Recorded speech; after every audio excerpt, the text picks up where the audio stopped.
Olá, muito boa noite a todos. Começa agora mais uma edição do programa A Verdade de 2015. Eu sou Hamilton Nogueira e nosso tema para o debate hoje é o Aquário Ceará, a controversa obra do Estado aqui do Ceará. Fique atento, o programa A Verdade está no ar.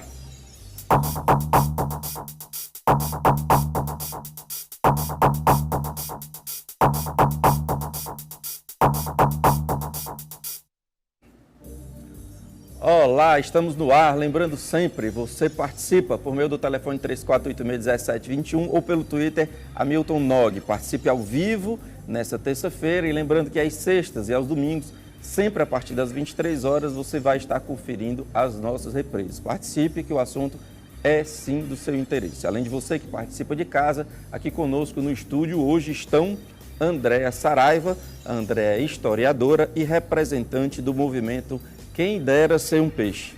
Também conosco Renato Roseno, que é advogado e deputado estadual pelo PSOL, voltando ao programa. Também veterano aqui de longas datas aqui do A Verdade, Léo Borsar. O Léo é procurador de Justiça do Ministério Público Estadual.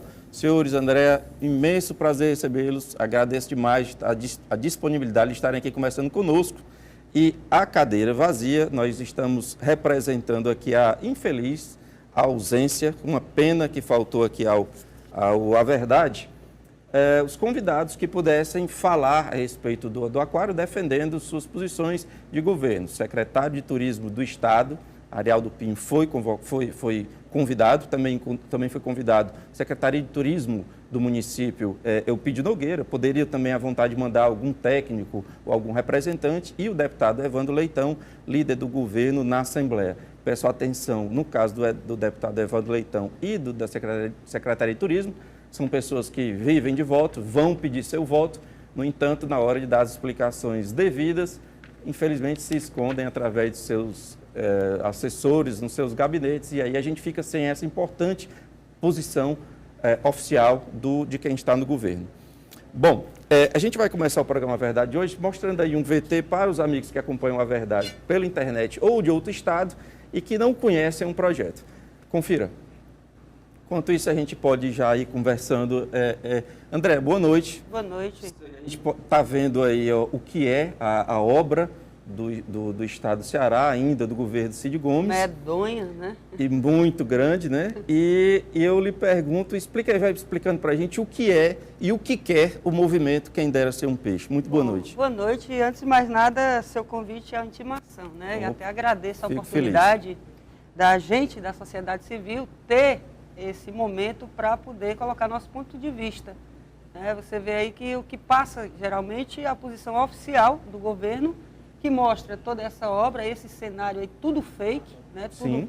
Feito por computador, no computador cabe tudo, e que as pessoas se impressionam com esse espetáculo, digamos assim, de pseudotecnologia, para esconder o que realmente está atrás dessa obra. Nós do movimento estamos há 3 anos, e o nosso diferencial, digamos assim, é que se conseguiu se reunir várias pessoas de várias áreas, temos estudos todas as profissões do Quem Dera Ser um Peixe, desde artistas, psicólogos, historiadores, advogados, jornalistas, que cedem um pouco do seu conhecimento, auditores, para que a gente pudesse abarcar essa obra. E essa obra não é só do aquário que a gente fala. Você tem números dessa obra? São 15 milhões de litros cúbicos? 15 milhões de litros. Coloca em que posição mundial esse aquário? Segundo eles, ficaria a maior da América do Sul, porque tudo deles é assim, a maior do mundo, né? O maior do sei de quê, existe sempre essa... Seria a maior da América Latina? O maior aquário da América Latina. Exatamente. Tá. Eu só não sei exatamente como é que cabe ali na Praia de Iracema, que eu...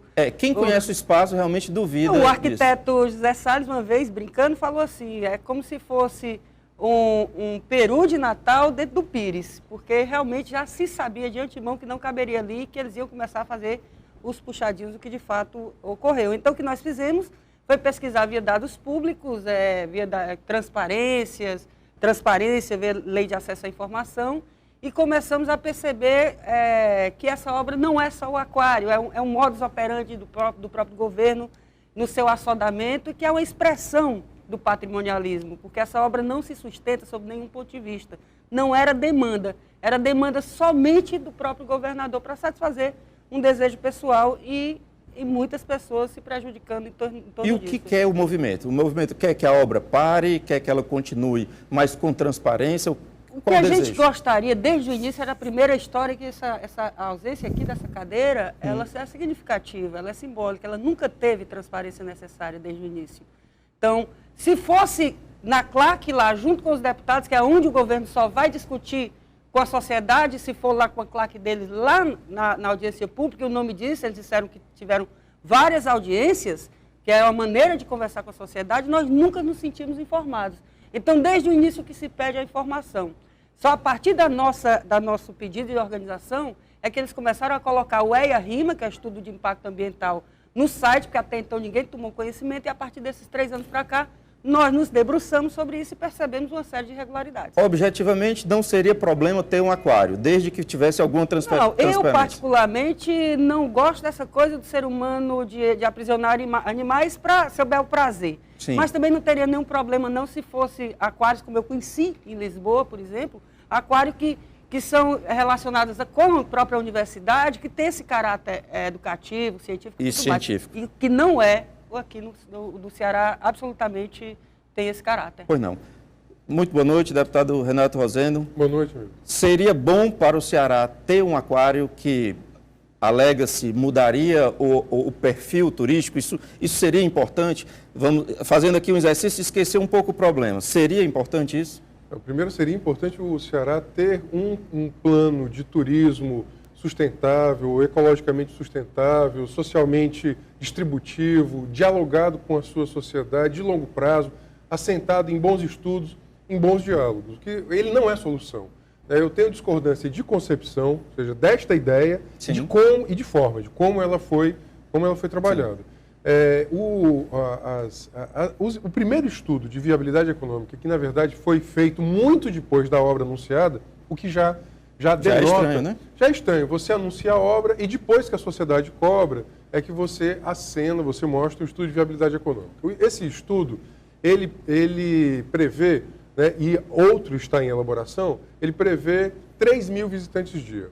Só que a obra do aquário, ela não dialoga com a cidade, ou seja, ela não faz parte de um plano, né, de fato, de turismo em bases sustentáveis do ponto de vista social ou ambiental, que dialogue com a cidade. É isso que a André já colocou, né? É um peru em cima de um pires. Então, não há certeza desses 3.000 visitantes dia, né? 1.200.000 visitantes ano. Esse não há nenhum equipamento. Pode ser um chute. Esse número pode ser um chute. Por isso que eu fiz, inclusive, um requerimento de informações ao IPES, pedindo o termo de referência do novo estudo de viabilidade econômica. O IPES respondeu semana passada, dizendo que o termo de referência do segundo estudo sequer está pronto. Eu estou com esse ofício. O senhor pediu IPES, quando foi o seu pedido? Assim que eu entrei na Assembleia, a gente fez uma série de requerimentos, né? Eu tomei posse em fevereiro, né? Eu e outros deputados temos, né, feito vários requerimentos de informações para diferentes órgãos sobre o aquário. Fiz um requerimento ao IPES sobre o estudo de viabilidade econômica. A resposta que eu tive era que esse segundo estudo sequer tem ainda o termo de referência, que o termo de referência está em elaboração. Portanto, aquela informação que corre os jornais, né, de que vai um novo estudo, né, já estaria quase pronto, aquela informação oficialmente não é a que eu recebi. Não há um novo estudo, há um primeiro estudo. Há um primeiro estudo pronto e há um termo de referência que está em elaboração para um segundo estudo. Então, eu tenho uma discordância de concepção e uma discordância de forma, né? As pessoas me perguntam assim, olha, mesmo que não houvesse todas essas suspeitas de irregularidades, né, você seria favorável a esta obra? Eu disse, mas o problema é exatamente esse. Como a sociedade não foi convocada para dialogar sobre turismo no longo prazo, com as comunidades. Veja, a comunidade do Poço da Draga acabou de fazer 109 anos e ela, assim como todas as outras comunidades, como todos nós, como toda a sociedade, ela também recebeu aquela obra, né, sendo comunicada. Todos nós fomos comunicados. Né?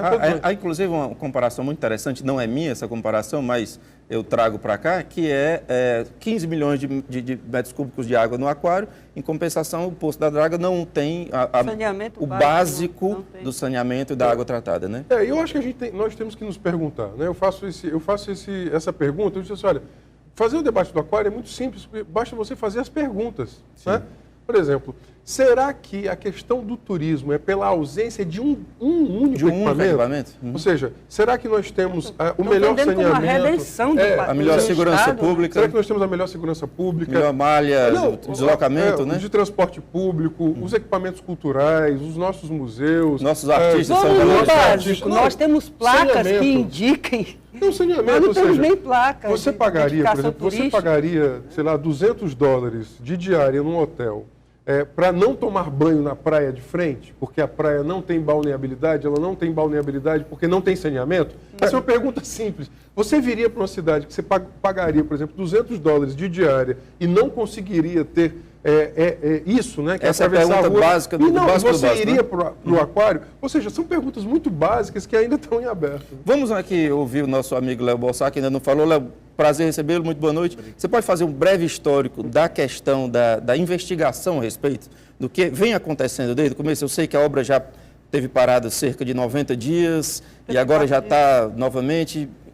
Enfim, boa noite. Boa noite, obrigado pelo convite, boa noite aos colegas aqui que participam.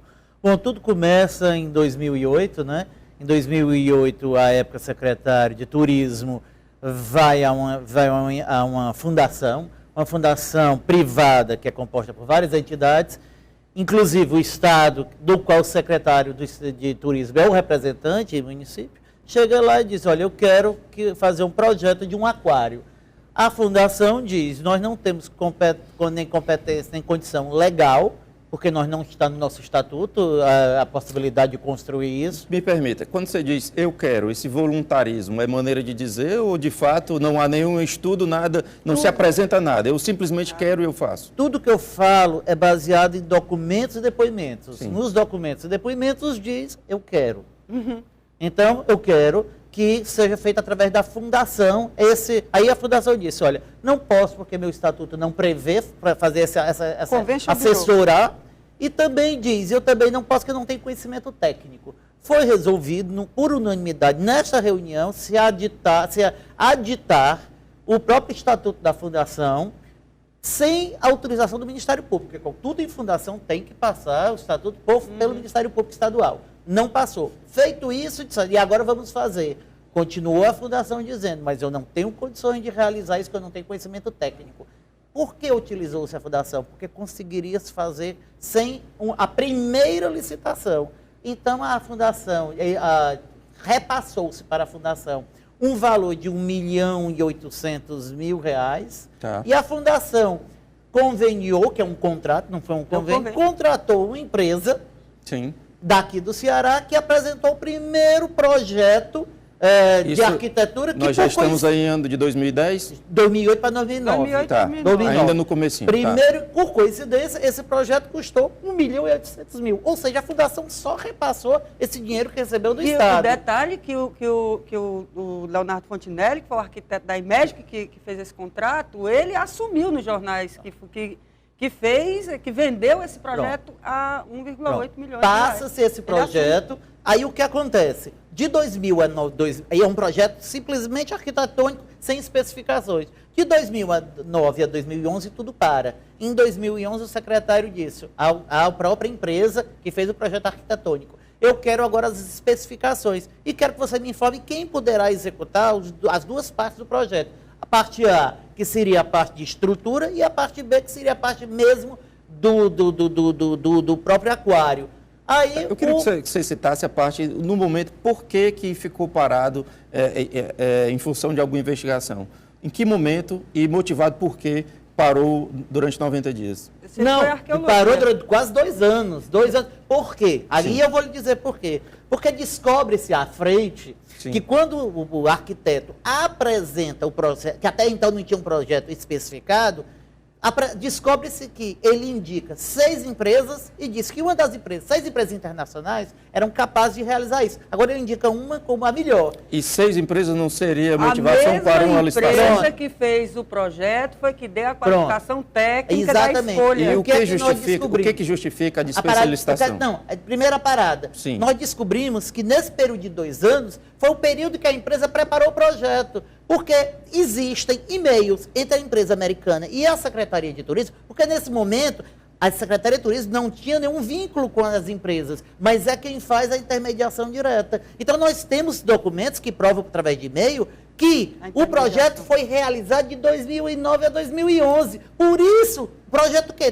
Medidas necessárias. Isso, a especificação. A aquisição do prédio lá, que até hoje ainda é um imbróglio, que aliás, antes de fazer essa pergunta, há uma CPI sendo gestada, é isso? Não, ela, na verdade, ela já foi assinada. Sim, né? Já tem essa quantidade suficiente? Já, e aí o que aconteceu? Quando ela foi protocolada, uma CPI, a iniciativa foi do deputado Aldic, e coletou as assinaturas todas, mas quando foi protocolar a CPI, né, havia 3 outros requerimentos de CPI.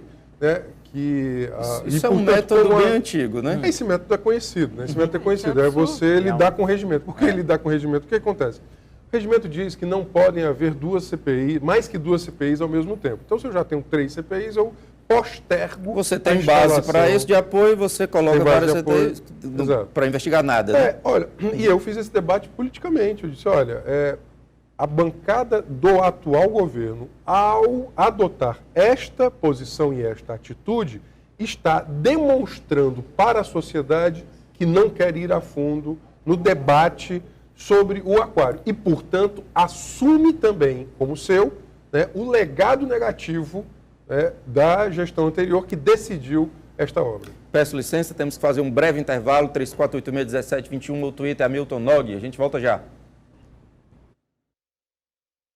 Olá, estamos de volta com o segundo bloco do programa Verdade de hoje, falando sobre a controversa obra do Aquário Ceará. Você participa, 3486-1721, ou Twitter, Hamilton Nog. Participe ao vivo nesta terça-feira, lembrando que às sextas e aos domingos, sempre a partir das 23 horas, você vai estar conferindo as nossas reprises. Além de você que participa de casa, aqui conosco no estúdio hoje estão Andréa Saraiva, que é historiadora e representante do movimento Quem Dera Ser um Peixe. Também conosco Renato Roseno, que é advogado e deputado estadual pelo PSOL. Léo Bossar, também conosco, que é procurador de Justiça do Ministério Público Estadual. E aproveito para lamentar a presença dos convidados que representassem o governo, que pudessem expressar aqui as suas concordâncias ou não com o projeto. Nós convidamos Secretaria de Turismo do Estado, também Secretaria de Turismo do município e o líder do governo na Assembleia, deputado Evandro Leitão, mas infelizmente não puderam. Bom, nós vamos começar esse bloco agora conversando com o doutor Alessandro Salles, que é procurador-chefe do Ministério Público Federal no Estado do Ceará, e é um imenso prazer recebê-lo. Muito boa noite, doutor Alessandro Salles. Muito boa noite para você e para todos os convidados. Imenso prazer recebê-lo, doutor. Eu gostaria de saber o que motivou esse retorno da pauta às investigações, uma vez que já havia sido desarquivado, né, todo tipo de investigação, e já não havia mais esperança desses grupos que contestam a obra de que houvesse uma investigação. Por favor. Bem, na verdade, é preciso mencionar que o Ministério Público Federal ajuizou 2 ações civis públicas com relação ao aquário. A primeira ação contesta os aspectos ambientais da obra. Certo. Nós ainda estamos contestando a decisão judicial que atribuiu ao município de Fortaleza o licenciamento da obra. Certo. No nosso entendimento, a obra, tal como projetada, causa sérios impactos no mar territorial, porque faz a captação de água do mar e devolve depois essa água ao mar também. Essa ação, a primeira ação, está na fase de perícia judicial, para demonstração de que os danos ao meio ambiente marinho são significativos nessa captação. Esta é uma ação onde nós estamos pedindo a nulidade do licenciamento ambiental e que o IBAMA, o órgão federal, assuma esse licenciamento por esse impacto significativo no mar territorial. Okay. A segunda ação diz respeito aos aspectos patrimoniais da obra, principalmente no que se refere ao financiamento estrangeiro para a obra e no que diz respeito à licitação ou à ausência de licitação, melhor dizendo, que foi praticada para a contratação direta da empresa ICM Reynolds. O Ministério Público Federal, o Ministério Público Estadual chegaram à conclusão de que a inexigibilidade é indevida, Sim. de que há efetiva possibilidade de concorrência entre diversas empresas para a realização do aquário e há também um direcionamento para a empresa ICM Reynolds dessa contratação com o único objetivo de viabilizar o empréstimo financeiro do Exim Bank dos Estados Unidos. Doutor Alessandro, uma pergunta, por favor. O que o senhor espera que tenha como resultado final esse processo de investigação? O senhor imagina que a obra deva continuar com mais transparência ou o senhor defende a ideia de que ela pare? Não, a obra tem que parar imediatamente. Sim. A obra tem problemas ambientais e problemas patrimoniais seríssimos. Jamais seria possível levar adiante uma obra com estas circunstâncias, ou seja, um contrato feito com uma empresa estrangeira, sem a mínima formalização no Brasil, portanto, uma empresa inexistente. O Ministério Público Federal, ele avalia hoje que esse contrato é um contrato inexistente, formado por uma empresa que não está autorizada a atuar no Brasil. O senhor disse não que se pode continuar obra nessa circunstância. O senhor disse que ela deve parar, no entanto, hoje qual é a situação? Ela está autorizada a continuar? Não, ela está paralisada hoje. Está paralisada? Uhum. A obra está paralisada e, inclusive, existe uma decisão da Justiça Estadual numa ação do Ministério Público Estadual que impede qualquer emprego de recurso público na obra até a superação de todos esses problemas. Doutor Alessandro, eu agradeço demais a sua participação. O senhor quer dar um recado final? Quer falar mais alguma coisa, resumidamente? Não, eu só queria deixar registrado que as investigações continuam. Pois não. O Ministério Público Federal está muito preocupado com o fato recente que aconteceu, que foi um pagamento feito pelo governo do Estado diretamente a uma pessoa física nos Estados Unidos, como parte do pagamento para a empresa ICM Reynolds. Nós estamos investigando esses fatos e, muito provavelmente, nós teremos em breve algum fato para noticiar como resultado dessa investigação. Então, a sociedade pode estar tranquila que o Ministério Público Estadual e o Ministério Público Federal estão investigando e estão tomando as providências devidas para que a obra, se ela acontecer, que ela aconteça de acordo com a legalidade. Agradeço demais a sua participação, doutor Alessandro Salles. Um grande prazer tê-lo aqui, dessa vez por telefone. Abraço e até a próxima vez.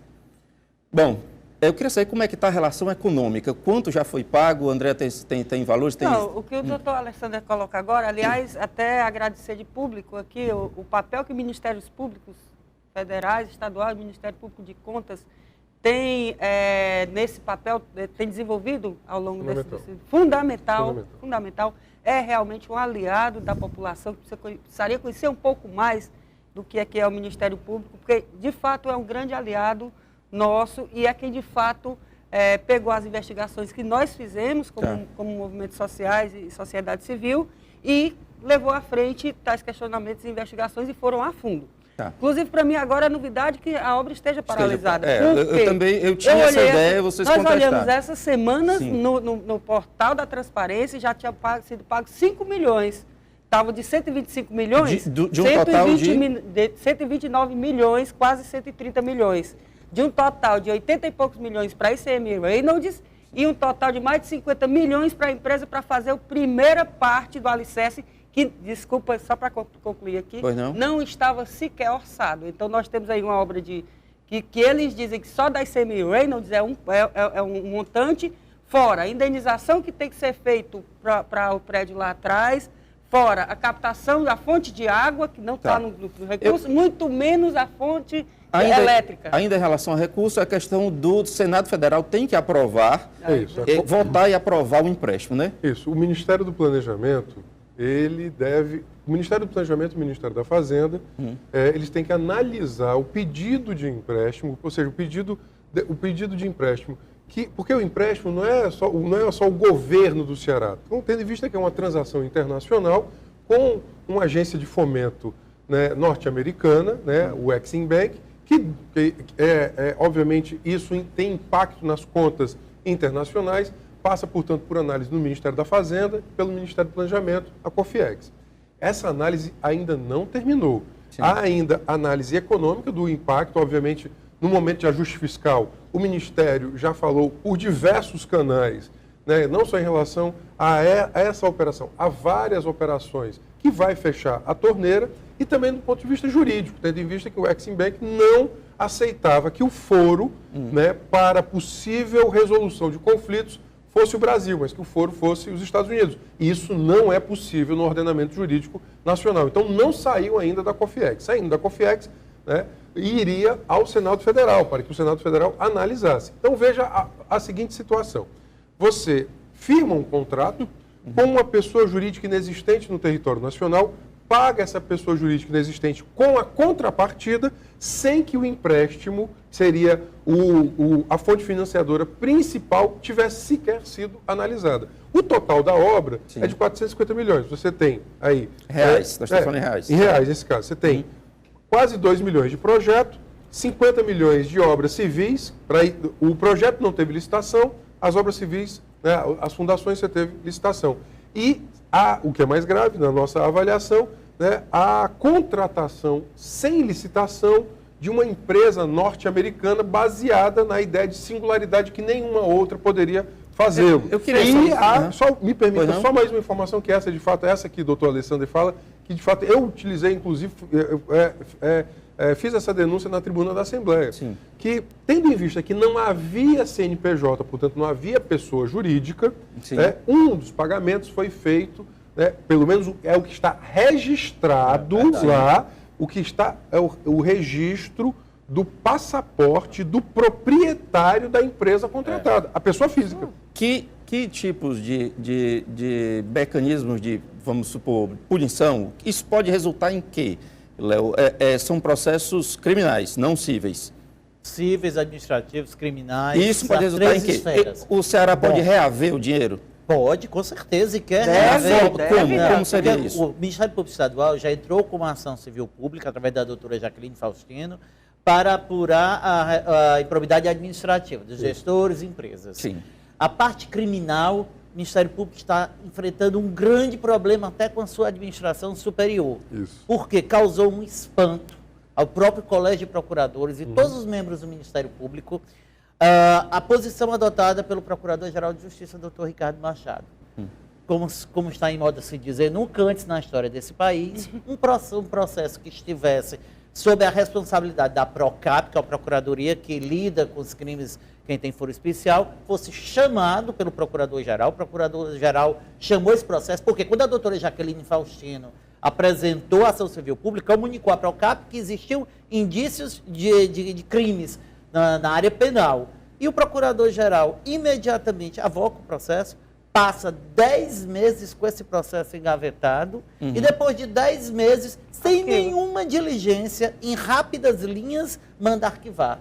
O Colégio de Procuradores se reúne para vencer isso, para derrubar esse arquivamento. E esse arquivamento conseguiu, isso foi recente. Consegue através do órgão especial, sim. Mas mesmo assim, ocorrem pedidos de vistas, com pedidos de diligências. Bom, nós temos aqui participação do Adriano Silva, que disse que a verdade começou muito bem, parabéns pelo esclarecimento, muito obrigado, Adriano. E ele faz a seguinte provocação: esse aquário, quando ficar pronto, provavelmente terá o mesmo aproveitamento do centro de eventos, ou seja, pouco.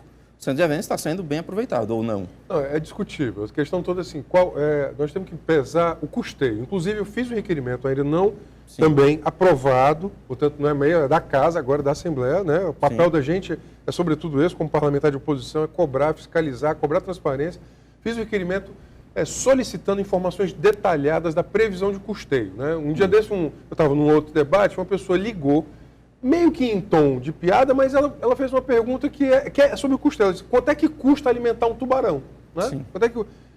as pessoas riram, mas a pergunta dela era uma pergunta inteligente. Preciso saber disso. Ela perguntava o seguinte: quanto é que vai custar alimentar 500 espécies? Né? Há uma previsão de 35 mil animais de 500 espécies. Ela perguntava isso, né?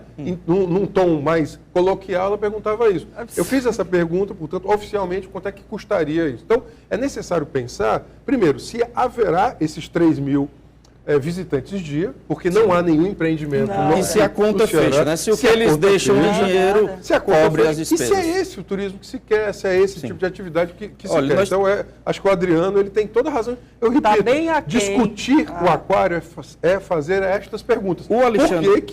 Por que que de fato o Procurador-Geral chamou o procedimento de investigação criminal que estava no local correto para o seu gabinete, fica 10 meses para depois pedir o arquivamento. Nós temos rapidinho, pouco tempo ainda nesse bloco, mas o Alexandre Frota pergunta o seguinte: por que a CPI, se o governo tem maioria na Assembleia e pode facilmente criar mecanismo para que esta termine em pizza?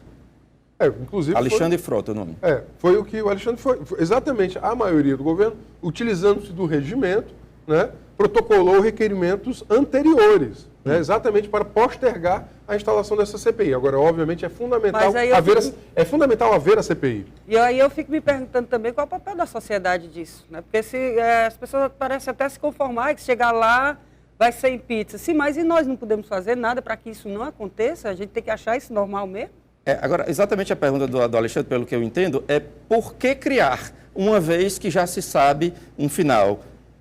Eu acho que não se pode deixar de combater a batalha achando que a batalha será perdida. É fundamental fazer o bom combate, né? Entendi. Andréa? Então, eu fico me perguntando assim também, porque essa história de CPI a gente já pede também há muito tempo e achava que a prefeitura que deveria fazer, então o órgão seria e foi, brigamos bastante para ser na Câmara. O Cid Gomes, inclusive, na época, prometeu que iria... que concordava com... Tem aí nos jornais, as pessoas podem até verificar, que concordaria com a CPI. Sim. Né? E que, de fato, chegou na hora H, entraram de férias e ficou aquilo tudo. O número de assinaturas já é suficiente? Sim, já foi protocolado. Aí na Assembleia, né? Aí na Assembleia. Ia falar, Léo? Não, o que eu estava dizendo, tanto... Eu acho que assim... A CPI é mais uma trincheira nessa luta. A gente não pode renunciar. É mais um olhar e uma trincheira. Exatamente. Porque é tudo tão difícil nesse processo que tem um caso que é emblemático agora. Foi mudado em 2015 uma lei que dá um foro privilegiado a das pessoas que estão envolvidas. Para quê? Para que o processo não corra na primeira instância, corra na segunda instância. Uma lei de 2007 e 2015 atribui um status de secretário de Estado a um chefe da Casa Civil do Vice-Governadoria. Quer dizer, o vice e que não frequenta a reunião de secretário de Estado, não tem poder nenhum, ele só é o chefe de gabinete da vice-governadora. Ganha um foro privilegiado em 2015, que agora foi em quem março. avalizou e que deu o aporte jurídico todo para essas transações todas. Por falar em aporte, alvará de construção e licenciamento? Não tem porque precisa do RIST, relatório de impacto sobre o trânsito, que até hoje nunca teve. Não tem impacto urbanístico. Era um aquário muito engraçado, não tinha casa, não tinha nada, não tinha alvará, não tinha RIST. O termo de cooperação com a universidade tem duas páginas, também ou seja, respeitando a universidade, e, aliás, respeitando a UFC, obviamente, como um patrimônio dos cearenses, mas o termo de cooperação entre a universidade e o governo do Estado, né, que inclusive porque exatamente tudo, as coisas vieram sobretudo depois que a sociedade denunciou. Não tinha estudo de viabilidade econômica, aí apareceu o estudo de viabilidade econômica. Não tem termo de cooperação com a universidade, aí veio o termo de cooperação com a universidade. Tem duas páginas. E aí nós entramos com a Lei de Acesso à Informação, solicitando o desdobramento desse convênio que foi alardeado para até a chancela acadêmica da obra, né? Então, esse termo de cooperação, eles me enviaram tudo o que existe sobre termo de cooperação, sobre relação Labomar, UFC e governo do Estado via Setu, é somente esse convênio. Nós temos lá somente isso. Então, tudo para quê? Para chancelar, para abrirem a boca para dizer que é uma obra ecológica que destrói o meio ambiente e que é uma obra ambientalmente sustentável, que tem o apoio da universidade, que sequer se reúne para isso. Bom, peço licença, temos que fazer mais um breve intervalo. Você participa, deve participar, o assunto é do seu interesse. 3486-1721, o Twitter é Hamilton Nog. Até já. Olá, estamos de volta, terceiro e último bloco do programa Verdade de hoje, falando sobre a controversa obra do governo do Estado do Ceará, o Aquário do Ceará. Você pode e deve participar, o assunto é sim do seu interesse. E você participa por meio do 3486-1721 ou Twitter Hamilton Nog. Participe ao vivo nesta terça-feira, lembrando que às sextas e aos domingos, sempre a partir das 23 horas, você vai estar conferindo as nossas reprises. No site redeunião.com.br você também pode encontrar os programas passados e ficar mais antenado com o que está acontecendo. Pois bem, além de você que participa de casa, aqui conosco no estúdio hoje estão Andréa Saraiva, Andréa historiadora e representante do movimento Quem Dera Ser um Peixe. Também conosco Renato Roseno, que é advogado e deputado estadual pelo PSOL, e Léo Bossar, procurador de Justiça do Ministério Público Estadual. Nós temos uma ligação? Bom, alô, boa noite. Boa noite, Hamilton. Seu nome, por favor?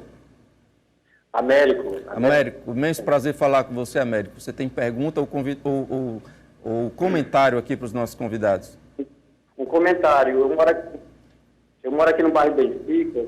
Certo. E essa questão do viaduto aqui da Carapinima com a Avenida Padre Cícero, né? Pois não. Vários anos essa obra não é concluída, enquanto aqui é uma obra estadual e as obras dos viadutos ali feitas da prefeitura já foram concluídas, na região leste de Fortaleza. Certo. Pois não, Américo? Bom. A minha pergunta foi a questão, né? Por que esse tempo todo para se concluir essa obra aqui da Carapinima, enquanto já foi concluído na Avenida Antônio Salles, na Igreja de Antônio Júnior?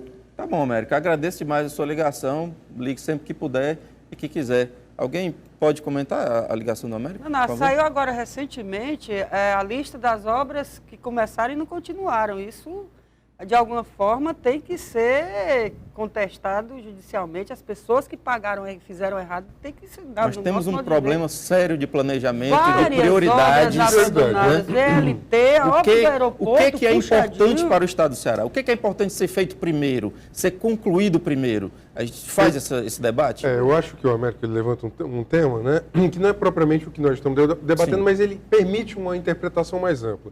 Exatamente qual é a agenda de prioridades. Veja, começou a tramitar a Lei de Diretrizes Orçamentárias, né, de 2016 na Assembleia. O aquário parece ser uma opção prioritária do governo do Estado. Nós discordamos disso. Né? Primeiro, se fala em ajuste fiscal, corte orçamentário, mas, por exemplo, o governo determina que 2 secretários viajem para negociar com a Exim Bank a continuidade desse empréstimo. Quando ele faz isso, ele quer sinalizar na sociedade que isso seria prioritário. Nós discordamos. Né? Essa é uma opção política equivocada, é uma sinalização política completamente equivocada. Deveria haver, né, humildade, né, transparência, de fato, uma conduta republicana, porque não há republicano... Me perdoe, sabe-se que quando você é escolhido para sucessor de alguém, você herda não só os votos, mas as obrigações dos acordos. Essa lealdade do atual governo em relação ao anterior está custando muito caro. Porque, veja só, nós estamos com 6 meses, né, do início dessa gestão. E ela está começando a se corroer exatamente muito em razão da herança que ela herdou, né, da herança do governo Cid Gomes com relação, em especial, a essa obra que, olha, não há, eu ando na rua, não há quem a defenda. Não há quem a defenda. Não tem mais, e mais, que quem a defende, até as pessoas que dizem, eu sou favorável a esse tipo de obra e tal, todas elas também querem transparência. Então, mesmo a você julgar pode até ser a favor, pelo andar processual, Léo, essa obra, na sua opinião, vai acontecer o quê? Ela vai parar em definitivo? Ela tem condição de ser salva pelo andar processual? Não, primeiro ela vai parar judicialmente. Ela está sendo constantemente interrompida. A gente sabe que a máquina tem poder, né? Tem poder econômico, tem poder político e consegue reverter algumas decisões judiciais em instâncias superiores. Sim. Mas tem sido constantemente vetada. Mas também não tem, vai também parar, por quê? Porque não tem dinheiro para conseguir. Esse empréstimo já está sendo visto, que esse empréstimo internacional não vai ser fácil de ser conseguido, inclusive porque, como já foi explicado pelo deputado, não vai conseguir atender aos prazos que a lei exige. Então, nenhuma iniciativa privada já não vai investir. Por quê? Ninguém investe dinheiro numa coisa sem certeza de Aí lucro. nós estamos falando de um processo de um acordo de PPP, Não, parceria público-privada.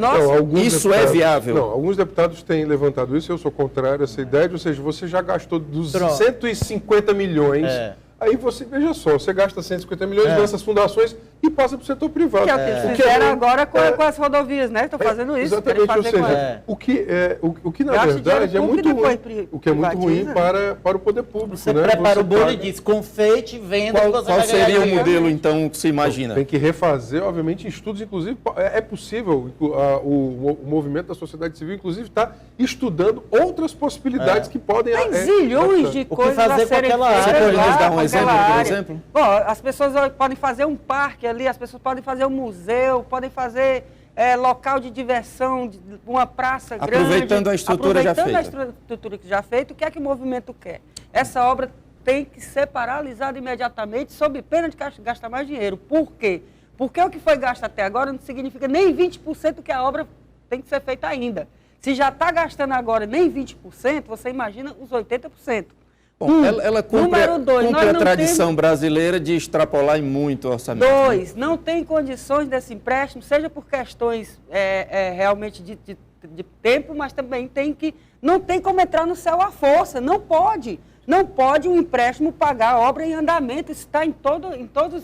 Uma leiga que nem eu sabe disso. Não tem função social. Aliás, a desapropriação daquele prédio lá, eles usam a argumentação de ser desapropriação social. Para quê? Para construir um estacionamento. Quer dizer, vai tirar as pessoas do prédio para colocar carro. Supondo que esse processo chegue, o processo do empréstimo chegue ao Senado Federal, em função de ajuste fiscal, há o perigo de não ser aceito, de ser votado contra? É possível que ele não saia do Ministério do Planejamento. Não vai sair. Na verdade, talvez a possibilidade é que ele não saia do Ministério do Planejamento esse ano. O meu medo é esse, porque eles estão esgotando todas, a gente está pegando eles. Olha, é mentira o empréstimo, nós estamos dizendo há 3 anos. É mentira, não tem dinheiro, já estão gastando dinheiro sem ter. Nós estamos dizendo isso há 3 anos, tudo que nós dissemos está sendo comprovado agora. A obra começou sem alvará, está lá gravado também. 3 anos sem alvará. Então, aí agora estamos dizendo que essa obra morreu. O que o governo está fazendo é tentando salvar de alguma forma. E vão inventar alguma coisa para enrolar as pessoas, mas já caiu no discreto, já mentiram tanto. Seria possível o governo utilizar recursos próprios do Tesouro para terminar a obra? Não, essa seria possível agora. Seria a pior opção. A imoralidade, 150 municípios aí em seca. Veja só. Nós estamos em mais um ano de estiagem. Hoje, na Assembleia, 3º ano de estiagem. A COGERA, a SRH foram para dar as informações sobre o fim da quadra invernosa. Né?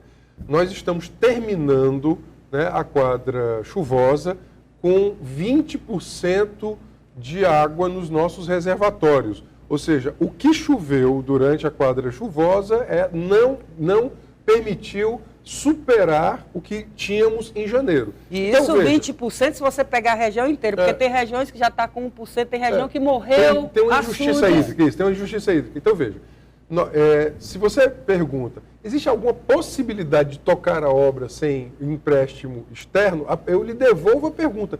E isso seria razoável do ponto de vista das nossas necessidades? Um Estado com 1 milhão de miseráveis, com gente, né, aí sendo tratada da forma mais indigna no serviço de saúde. No entanto, por mecanismos legais, é possível, Léo. Basta querer. É possível. Os mecanismos legais não foram observados até agora. Até agora nós não podemos dizer quais são os mecanismos legais, porque o que a gente sabe é o que não existe. Teria que ser aprovado no orçamento. Para 2016. Teria que ser aprovado no orçamento e isso, obviamente, aí é outro rito. O que nós queremos é que tudo que tenha sido gasto indevidamente seja devolvido aos cofres públicos e que seja aberto um mecanismo para a gente escolher o que vai ser feito ali. Isso sim é participação ativa, é isso que nós queremos. Apurada a responsabilidade civil e criminal de todos os gestores e empresas responsáveis por isso. Aí o argumento agora é assim, inclusive isso é estratégia do governo. Vamos assodar a obra, vamos acelerar essa obra, para quando chegar no momento dizer assim, já gastamos tanto, vamos até o fim. Aí está dizendo, epa, não faça isso não, porque se for mais além, gasta muito mais. Repetindo, a preço de hoje, a obra está parada. 130 milhões gastos, você pode olhar lá no portal da transparência, 130 milhões gastos. Há uma semana atrás colocaram mais 5 milhões. Como é que essa obra está parada? Se ela está paralisada, os órgãos têm que ir em cima. Por exemplo, a Prefeitura Municipal, que deveria estar dizendo, está funcionando sem alvará.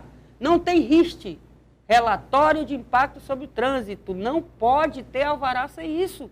E está funcionando. Quer dizer, a gente devolve isso, a gente ia perguntar para essa cadeira vazia aqui e dizer assim, e aí, cadê? A gente quer esse tipo de resposta. Essa obra está funcionando da maneira mais irresponsável que existe no mundo. Eu estou usando um termo bem sutil. Peço licença, nós temos mais uma ligação. Alô, boa noite. Boa noite. Seu nome, por favor? Pedro Juscelino, aqui no bairro Presidente Kennedy. Pedro Juscelino, imenso prazer falar com você, Pedro. Você tem pergunta ou comentário para a gente? Eu queria fazer um comentáriozinho bem rapidinho. Pois não.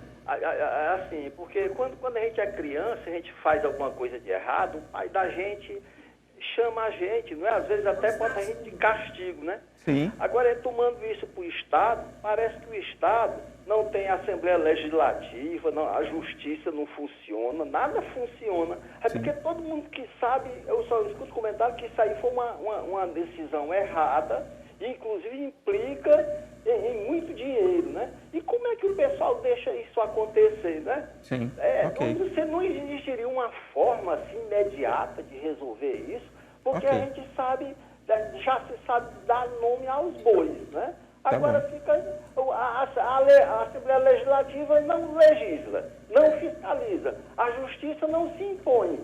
Então fica do jeito que o... Pedro, agradeço demais a sua participação, entendemos aqui o seu questionamento, vamos tentar conversar a respeito. Tribunal de Contas não estão julgando. Né? É isso, eu acho que o Pedro pega um ponto fundamental, a fragilidade institucional. Ou seja, por outro lado, há um aspecto positivo desse processo todo. Sim. Qual é?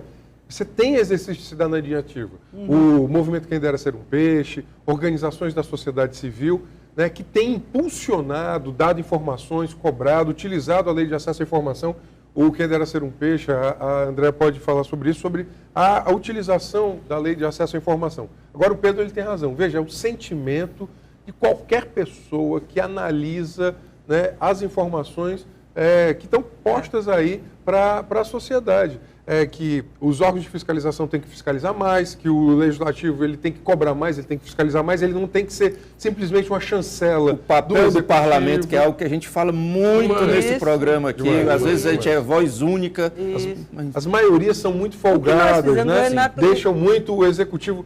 Você vê isso, ou seja, o placar é sempre com pequenas variações. E as pessoas precisam compreender que isso é natural da democracia. O parlamento é para fiscalizar mesmo, e a sociedade civil é, de fato, para essa briga boa. Né? Um bom combate. Um bom combate. A gente, o interessante, a gente utilizou de vários mecanismos, esses de controle social, e assim, nós tentamos abarcar, digamos, a obra de alguns aspectos. Nós investigamos via lei de acesso à informação, via dados públicos, nós fizemos movimentações, toda semana a gente estava lá no Posto da Draga, inclusive foi uma união com a própria comunidade, estamos nos resguardando, tanto é que pudemos comemorar os 109 anos dessa comunidade. E aí o que acontece? A gente começou a tensionar e a utilizar de várias possibilidades que o Estado nos permite. Nós instamos 3 ministérios públicos, nós instamos a Câmara Municipal pedindo CPI, nós estamos instando também a própria Assembleia Legislativa, inclusive vamos solicitar uma audiência pública para a gente dar o nosso ponto de vista, porque já fizeram só entre eles. E com o próprio governador? Só com ele. Não, a gente não vê muito, nós não caminhamos muito nesse sentido. Não acha produtivo? Nós caminhamos muito no sentido de fornecer informação para as pessoas, para que elas sim formulem opinião sobre o tema. Tanto é que a gente já ficou bastante feliz quando foi feita determinada pesquisa na época do próprio Datafolha, que metade da população se dizia contra. Então, a gente, mesmo com toda essa propaganda, isso para a gente já foi uma conquista, como foi uma conquista também o fato de ser pela primeira vez ser investigado. Sim.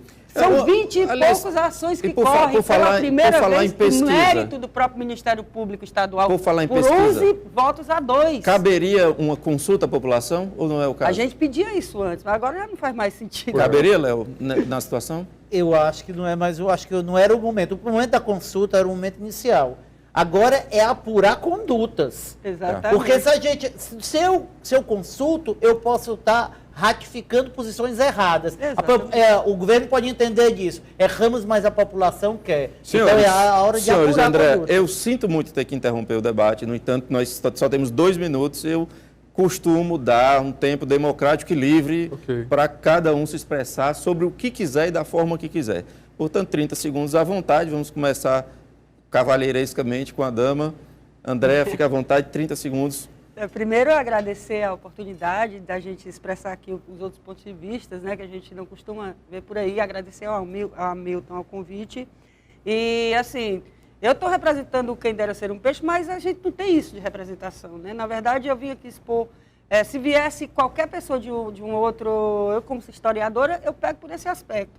Mas de dizer que, para a gente, já tem sido muito interessante, porque nós conseguimos, de fato... fornecer informações para que as pessoas possam, elas próprias, julgarem, né, o que fazer, e espera que essa obra emblemática, que nunca mais o governo apronte uma presepada dessa para a gente. Que antes de fazer obras de grande porte que impactam a própria comunidade, que eles venham nos falar. Né? E que não venham... Por falar em grandes obras, eu queria tocar ele em Ponte Estaiada, aquele rumor que passou do Opera House, que eu acho que foi só um rumor, acho que foi um sonho ruim. Também mas, ratificar o papel dos ministérios públicos fundamentais, e aí a própria Tribunal de Contas do Estado, que não está cumprindo o papel dele, inclusive, e suscitar a própria população para que essa obra vai ter a destinação que a gente quiser. Vamos parar com esse negócio que é que o governo quer, mas que nós queremos, né? Deputado, vou ter que reduzir seu tempo para 20 segundos, por favor. Duas frases. Eu acho que é isso. Eu acho que nós estamos no processo de transição. Eu sou oposição a esse governo, mas a esse modelo. Qual é o modelo? O modelo de pegar o Estado e privatizar o Estado. O Estado servindo a interesses privados. E o que a sociedade está cobrando? Né, da Assembleia, do Ministério Público, dos Tribunais de Contas. Exatamente essa desprivatização do Estado. É ter um Estado republicano, em uma frase. Eu acho que esse momento é um momento de transição. Voltado para a maioria, né? Que necessita muito. Pronto, é isso. Acho que nós precisamos, em especial, defender os interesses da maioria social. É mais democracia contra a privatização do Estado. Léo, por favor. Bom, eu queria agradecer a presença aqui, representante do Ministério Público, e dizer que o que é de bom isso é mostrar que os Ministérios Públicos, estadual, federal e de contas, se uniram com a sociedade estamos cortando na própria pele. Mostra que os cargos políticos, como os chefes desses Ministérios Públicos, não terão força de impedir que os grandes operários, que são os promotores e procuradores, ajam conforme a consciência própria. Senhores, André, agradeço demais a participação, agradeço também a participação de você que ligou, que tentou ligar, que tuitou. Recomende a verdade, 3486-1721 ou Twitter Milton Nog, na próxima terça-feira com um assunto sério que realmente interessa a você. Grande abraço e até lá. Tchau.